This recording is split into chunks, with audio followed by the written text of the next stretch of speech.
You are listening to I Am Refocused Radio with your host, Shamaya Reed. This show is designed to inspire you to live your purpose and regain your focus. And now, here's your host, Shamaya Reed. Hey, welcome to I Am Refocused Radio. Once again, we are here today, and just like any other time, we have another special guest today. Man, we're going to my family. I have family in Ann Arbor, Michigan, so it's going to be a great show. I didn't know that. For us. And small. Now, I had to just do this. I actually went to Washington Community College. So wow. Talking about a small world here. I went to Washington Technical Middle College, and that's right there in Ann Arbor. So I'm going to have fun with our guest today, Susan Beth Miller. She has a book that we're going to be talking about, By the Way, I Love You.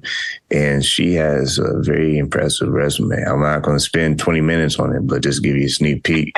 She lives in Ann Arbor. She works as a clinical psychologist. She is author of several novels that we learn more about. And she has a special promo that's going to go through, and y'all have time, because by the time this comes out, y'all will have more than enough time to take advantage of that promo deal. So we're going to talk about that book, but also the fact that she has a great message for our audience. So without further ado, I just want to welcome Susan to the show and say, how are you doing today? Thank you, Shamaya. I'm doing well today, and I'm happy to be talking with you. I think are you in Texas, or did I get that? Yes. Oh, okay. I am in San Antonio, Texas. Small world I grew up in Michigan. My dad worked for Chrysler, so very small world. But my dad spent some time in San Antonio in the Army Air Force many, many years ago. So there you go. Wow. Lightning don't strike twice, man. So that's a great insight right there. So first and foremost, kind of share with the audience a little bit about your professional background, being a clinical psychologist, and we'll lead into the book. Yes, I am a clinical psychologist, have been doing that work for many years. I was educated here at the University of Michigan, and have a private practice where I see people with quite a range of presenting issues. So it's been a long career that I've enjoyed a great deal, and it's been a nice mix of the psychology work and the writing, and a real pleasure and a nice opportunity for me that I've been able to blend the two. When you look at the books you've been able to publish so far, how has your professional work and experience helped you decide on what you wanted to write on and how you wrote it? Yeah. Well, actually, the majority of the books that I've published have been psychology books, not fiction, although I would have to say I think the majority of the books that I've written have been fiction. So what that tells you is that the fiction is very challenging and has been somewhat more difficult to publish than the psychology books. That's probably part of why right now I'm focusing more on fiction, because it's been the higher mountain to climb for me. Although it was also my first love, before I even knew what the word psychology meant, I think I was interested in fiction, which isn't so surprising because in a sense, most children love stories. And so most of us, I think, are drawn to stories from an early age. But I think there has also been some cross-fertilization between the two fields of study, which I've thought about a bit, in that, probably people who want to write fiction and people who enjoy being a psychologist or some other kind of therapist are those who are quite intrigued by and drawn to just human personalities, right? So both fiction and a therapist's office are full of characters, in a sense, and stories. So the two really seem like a pretty natural fit. And of course, doing therapy, you do hear so many stories. And not only do you hear stories, but you you see the makeup of individuals, not just their stories, but their faces and their gestures and the way their speech patterns. So there's so many elements of that experience that can nurture work as a fiction writer. Listen, I'll be focused right watching us on YouTube, and we're talking to our guest, Susan B. Miller.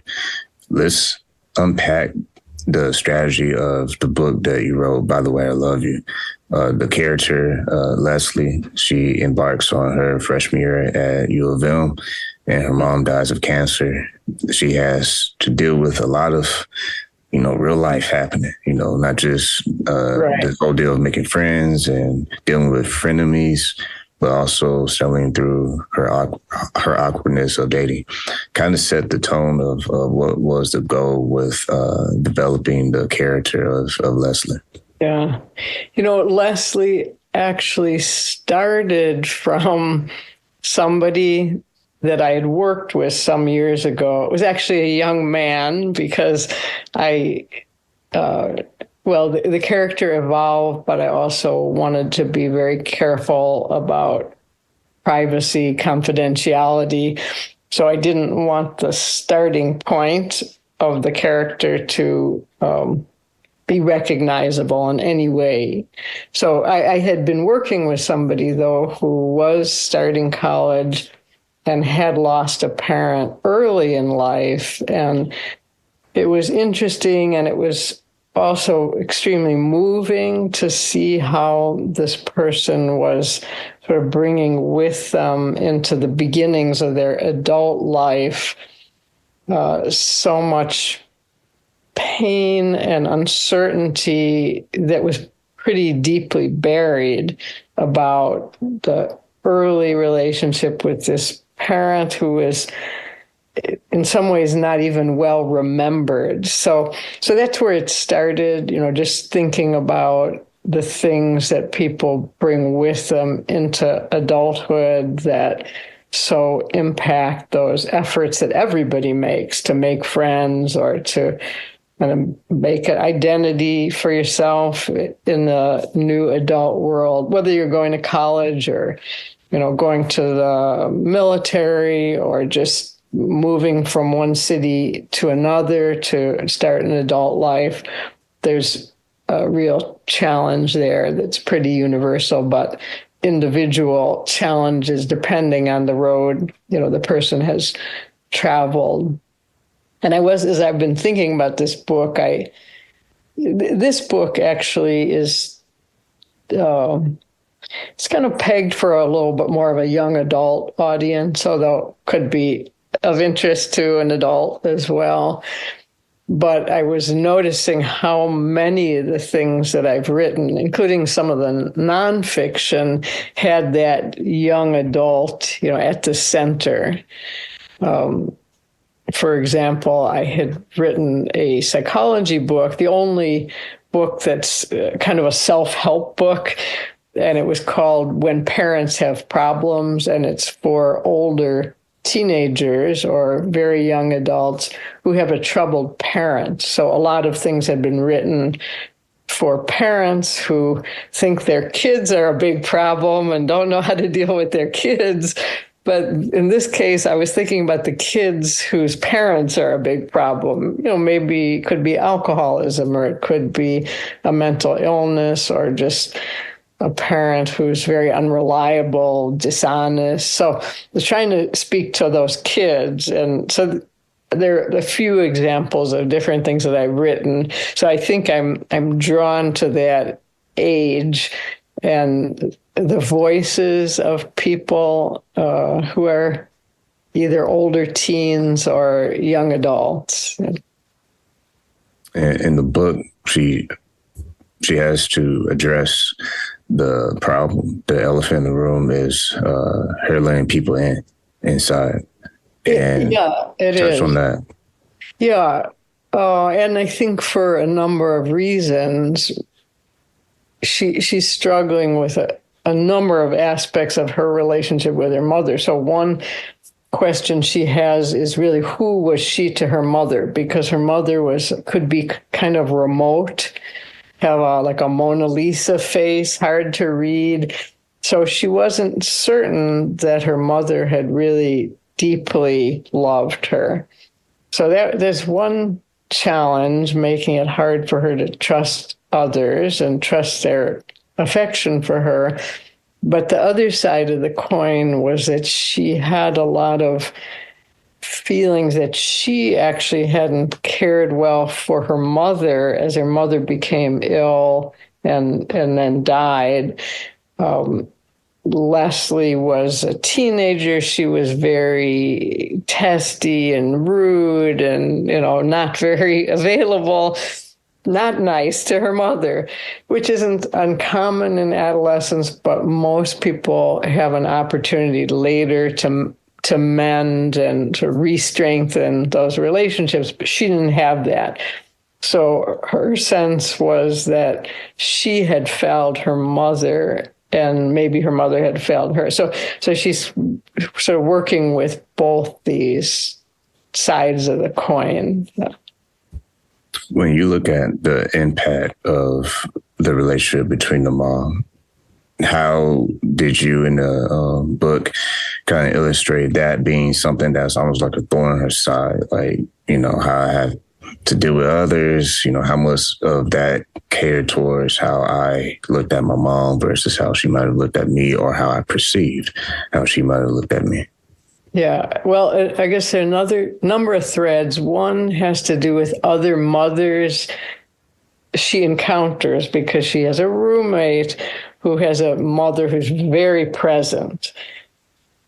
And then other friends who have their mothers. So she's reacting as she sees these other relationships and then thinking about her own history.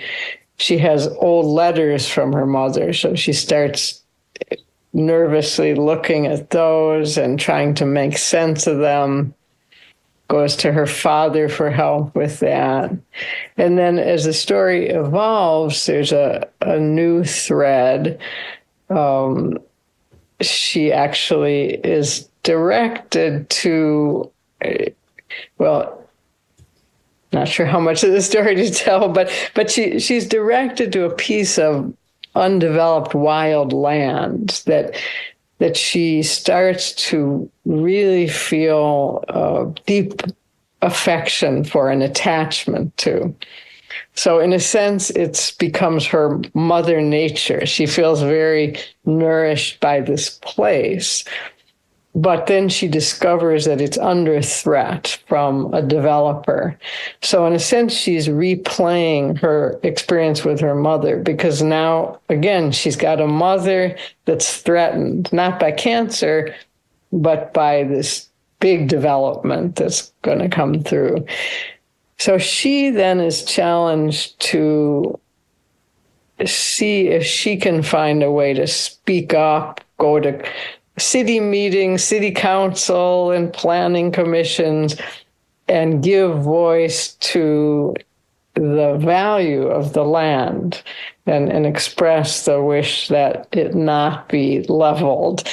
So it's, in a sense, it's her second chance to defend her mother, Mother Earth in this case, but in doing it, she has to rethink her own identity. Is she somebody who can speak up, who has a voice, who can have enough confidence in herself, who can challenge herself, all these things? Or is she going to fail again and just say, okay, level the land, I won't do anything? So through that encounter, and she meets lots of friends and some older people, kind of advisors who interact with her around this project of trying to protect this land. Once again, listen to and watching Refocused Radio here on YouTube and on wherever you get the podcast. We're talking to our special guest, Susan B. Miller. You go to her website, susanbethmiller.com. We're talking about the book you can get on Amazon. By the way, I love you. And real quick, before I forget, when this show is wrapped up, you said in the green room that you have a special promo period for people to take advantage of. So if you can kind of explain what that is and how people can do this probably after they eat some turkey. Okay. Yes, for 5 days, supposed to be starting on Thanksgiving, the book will be a free download. This is for ebook readers on Amazon. And truthfully, now it's $2.99, so it's not a fortune, but it'll be $0 for 5 days.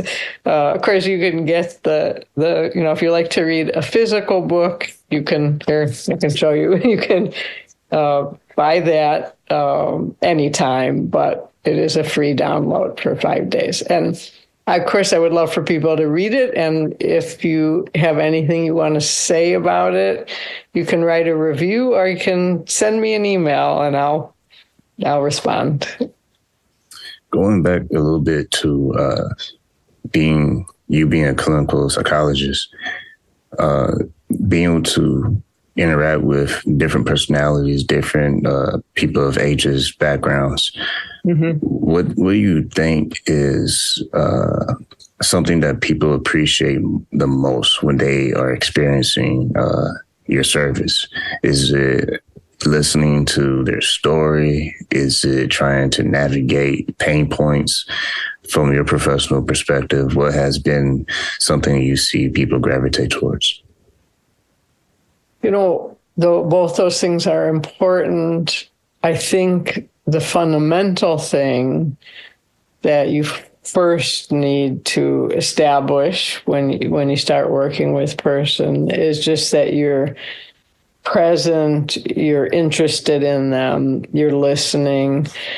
I think it's also very important to be honest, a fair broker, somebody who's going to tell them the truth if they're asking for feedback on their own behavior or if they're asking something about you. So that honesty is important in building trust.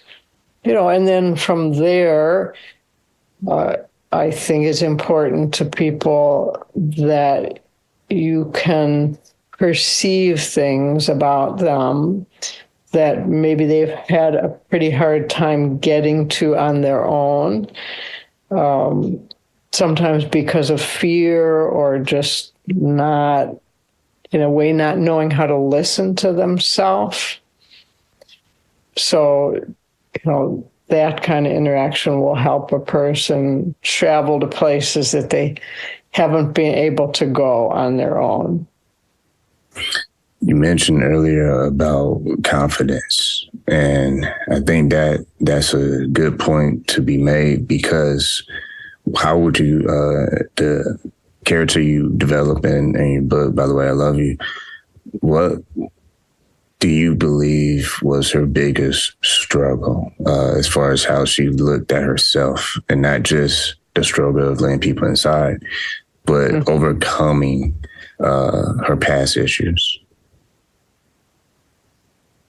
She definitely was lacking in confidence, and that would show often in her being extremely sarcastic and pushing people away, even hurting them a little bit to get them to run away from her. So she did have to recognize that she was hurting people and at the same time hurting herself, out of her fear of any kind of vulnerability. And as she moves along, she's more willing, step by step, slowly, to be honest with people, including about her own caring about them and her valuing of the way that they care for her. So And since that seemed to be her biggest struggle.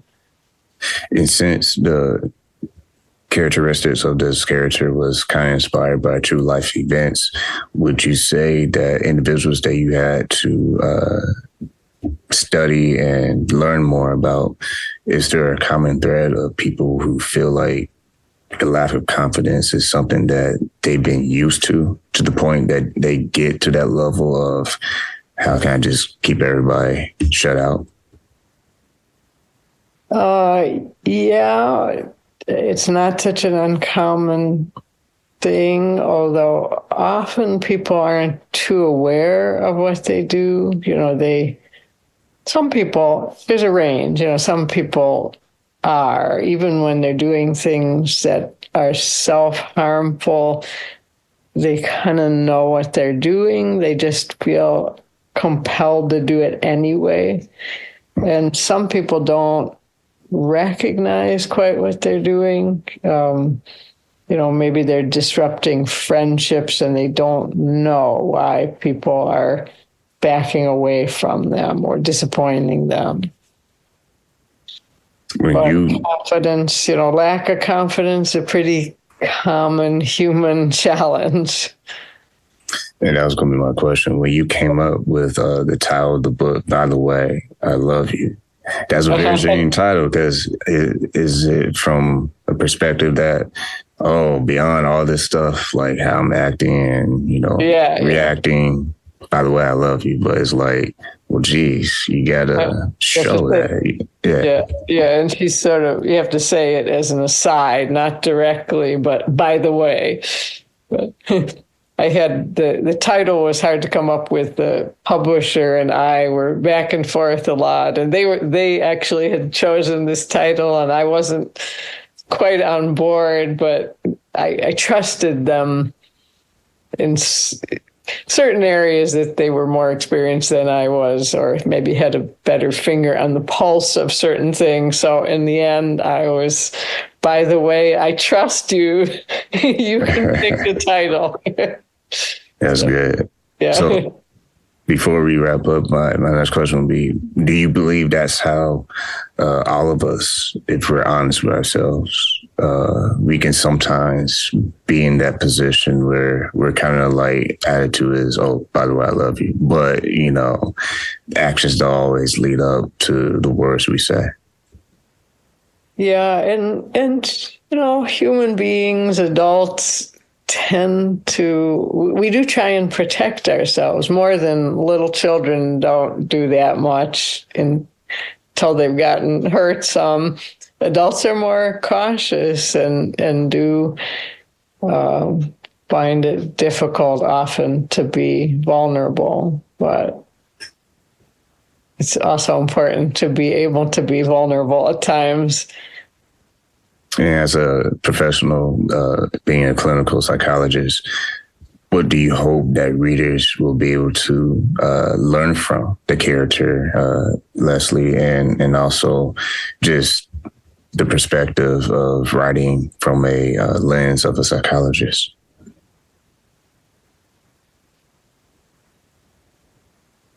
I don't think too much about lessons when I'm writing, but I suppose just that growing up, it's a journey, right? It's not easy.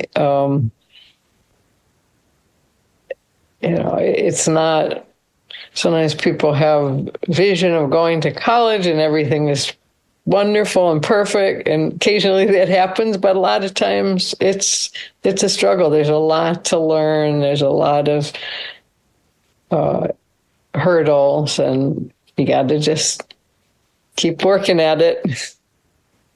My last question will be, when you think about emotions and how people deal with their emotions, especially from a professional in the work that you do, how important is it for people to understand their emotions better so that they can probably better manage not just self-awareness, but just how they treat people? Sure. Yeah, I think that is so important. And for everyone, every human being. The more you can understand about your emotions, the richer your experiences. And, maybe one thought for people is, when you can, try and be curious about your own emotions before you judge them, because I think we tend to judge our emotions. This one is a bad feeling. I'm going to try and not feel it, or I'm going to pretend somebody else is feeling it, not me, project it onto someone else. So if you can take a position of curiosity more than judgment, it enables you to explore and learn. Once you judge, you kind of stop learning, because you're just trying to get your distance from this bad experience, or the experience you've labeled as bad. So yeah, if you can, be curious, try and learn about yourself. You don't really gain anything from the judgment. Well, once again, been listening and watching on Refocused Radio and talking to our guest today, Susan B. Miller. Go to her website, susanbethmiller.com. Get her book on Amazon. By the way, I love you. And don't forget, on Thanksgiving Day, this is a special deal. I mean, come on, you can't pass that up. All the information will be in the description. But like always, I want to say thanks to our guest, Susan, for your time. Thank you, Shemaya. It was a pleasure.